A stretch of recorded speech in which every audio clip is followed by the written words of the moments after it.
I've got the movement flipped over now in the movement holder so that we can see the dial side of the movement. And now we're going to install the lower cap jewels for the balance wheel and the escape wheel.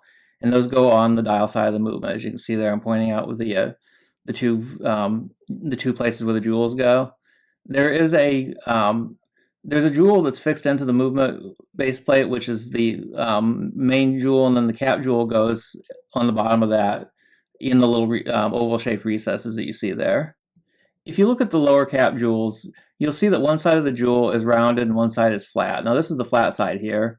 I'll flip it over so you can see the rounded side. The flat side is the side we're going to put the lubrication on because that's the side that the lower part of the spindle rides up against. And so that needs to have a dot of oil on it. We're going to use Mobius 9010, which is a thin oil that's used for parts that move at high speeds like the escape wheel and the balance wheel.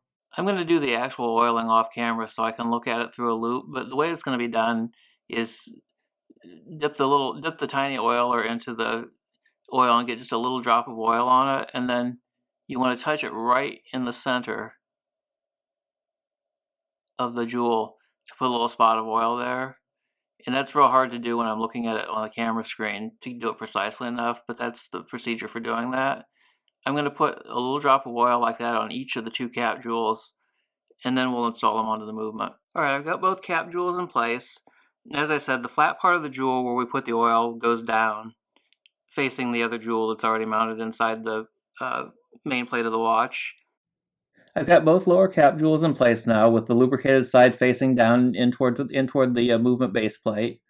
It was a little tricky getting these in here with the tweezers because I needed to make sure that they were dropped into the little recesses that hold them without the oil touching anything else and smearing on other parts of the base plate.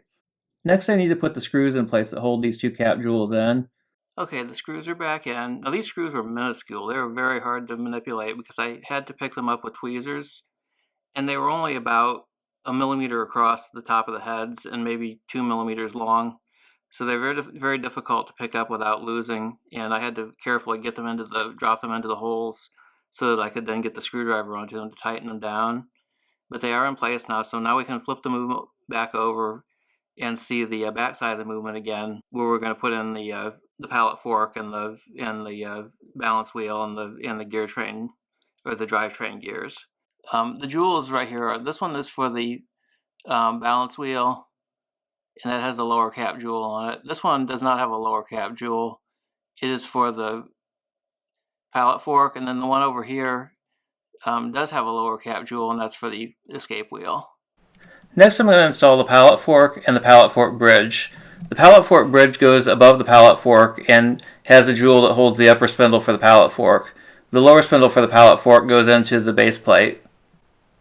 Now, before I can install the pallet fork, I need to put a tiny drop of the Mobius 9010 oil in the jewel that holds the lower spindle for the pallet fork. Alright, I've got the pallet fork properly seated in the lower jewel, and as you can see, I've got the two pallet jewels are facing this direction toward where the escape wheel is going to be, and then long end of the T is facing this direction toward where the balance wheel is going to be, because the balance wheel interacts with this part to make the pallet fork move back and forth.